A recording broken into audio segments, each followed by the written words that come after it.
మారుతున్న పరిస్థితులకు అనుగుణంగా ఆయా రంగాల్లో వస్తున్న మార్పులపై ఎప్పటికప్పుడు అవగాహన పెంచుకోవాల్సిన ఆవశ్యకత ఉందని high court judge justice S Harnath అన్నారు. దంటు కళాక్షేత్రంలో all India federation of tax practitioners AP tax bar association ఆధ్వర్యంలో నిర్వహించిన సెమినార్లో ఆయన ముఖ్య అతిథిగా పాల్గొని మాట్లాడారు. ఆదాయ పన్ను, జీఎస్టీ, ఇతర పన్నుల అసెస్మెంట్లలో వచ్చిన నూతన మార్పులపై అవగాహన పెంచుకుని సవాళ్లను అధిగమించాలని అన్నారు.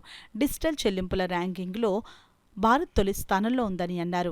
ఏపీ ట్యాక్స్ బార్ అసోసియేషన్ గౌరవ అధ్యక్షులు బిఎస్ సీతాపతిరావు అధ్యక్షతన జరిగిన సెమినార్లో south zone chairman Ramaraju Srinivas, AP tax bar అధ్యక్షులు ఎంవికేకే కుమార్, సెక్రటరీ చక్రరమణ, కోశాధికారి పిఎస్ఆర్కే ఫణికుమార్, ఏపీ టీపీసీఏ ప్రధాన కార్యదర్శి USN Raju, senior chartered accountant MS Rao, Rajamahendravaram senior advocate Sharma, Kakinada senior tax consultant AVSN Murthy తదితరులు పాల్గొన్నారు.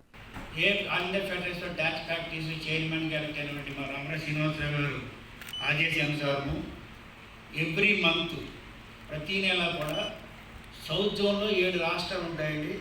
Andhra, Tamil Nadu, Kerala, Karnataka, Pondicherry, Goa.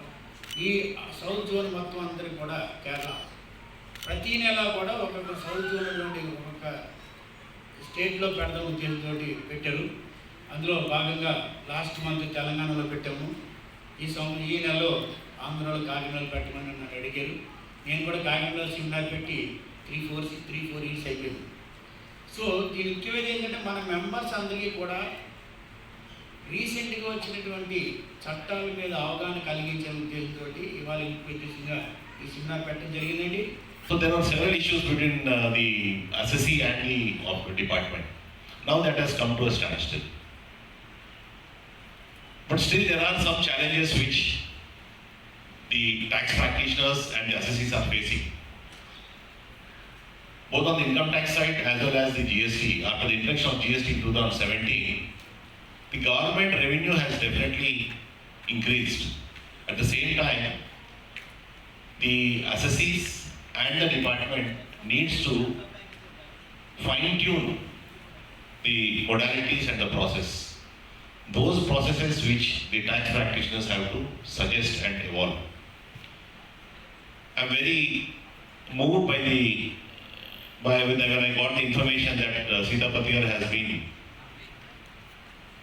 giving guidance, training the tax practitioners and placing them in different firms. Such people are rare commodity which we need to honor. In fact, we need to honor him for his endeavor. He definitely deserves a very commendable appreciation from all of us. And after becoming a judge, I was also sitting in the tax bench for some time. So generally we were facing issues with regard to show cause notice not being served. Judge గారు, Andhra Pradesh high court judge గారు హరినాథ్ గారు ముఖ్య అతిథిగా విచ్చేసి వారి సందేశాన్ని ఇవ్వటం కూడా జరిగింది. ముఖ్యంగా ఈ ట్యాక్స్ కాన్ఫరెన్స్ల యొక్క ఉద్దేశం ఏంటంటే ప్రతి ఒక్క అంటే జిఎస్టీలో కానీ ఇన్కమ్ ట్యాక్స్లో కానీ లేటెస్ట్గా వస్తున్నటువంటి అమెండ్మెంట్సు, లేకపోతే చట్టంలో వస్తున్న మార్పులు, అడ్వాన్స్ రూలింగ్సు, జడ్జిమెంట్సు, ఇలాంటి వాటిని అన్నింటినీ కూడా ప్రతి ఒక్క ప్రాక్టీషనర్కి తెలియచేయాలి. అవి వాళ్ళు అర్థం చేసుకునేటట్లుగా మనం వివరించాలి ఈ కాన్ఫరెన్సుల్లో. దానివల్ల ఏమవుతుందంటే వాళ్ళ వృత్తి నైపుణ్యం పెరిగి వ్యాపార వర్గాలకి సరైన సలహా ఇవ్వగలుగుతారు. ఆ సలహాల ద్వారా వారి వృత్తి నైపుణ్యం పెరుగుతుంది. ప్లస్ వ్యాపారులు కూడా సక్రమమైన రీతిలో పన్నులు చెల్లిస్తూ అనవసరమైన హెరాస్మెంట్కి ప్రభుత్వం నుంచి గురి కాకుండా ఉంటారు అనేది ఒక ఉద్దేశంతో ఈ 6 రాష్ట్రాలలో కూడా మేము ఈ కాన్ఫరెన్స్లు ఏర్పాటు చేయడం జరుగుతోంది. దానిలో భాగంగానే ఈరోజు ఇక్కడ కాకినాడలో ఏర్పాటు చేయడం జరిగింది. ఇక్కడ బిఎస్ సీతాపతిరావు గారు అని చెప్పి మా సంస్థ మాజీ అధ్యక్షులు ఉన్నారు. వారి ఆధ్వర్యంలో ఇక్కడ జరగడము మాకు చాలా సంతోషంగా ఉంది. వివిధ ప్రాంతాల నుంచి సుమారుగా 150 మందికి పైగా డెలిగేట్స్ ఇక్కడ అటెండ్ అయ్యారు. వారందరూ కూడా ఈ అవకాశాలని అందిపుచ్చుకొని వారి వృత్తి నైపుణ్యం పెంచుకోవాలని చెప్పి కోరుకుంటున్నాం. Thank you very much.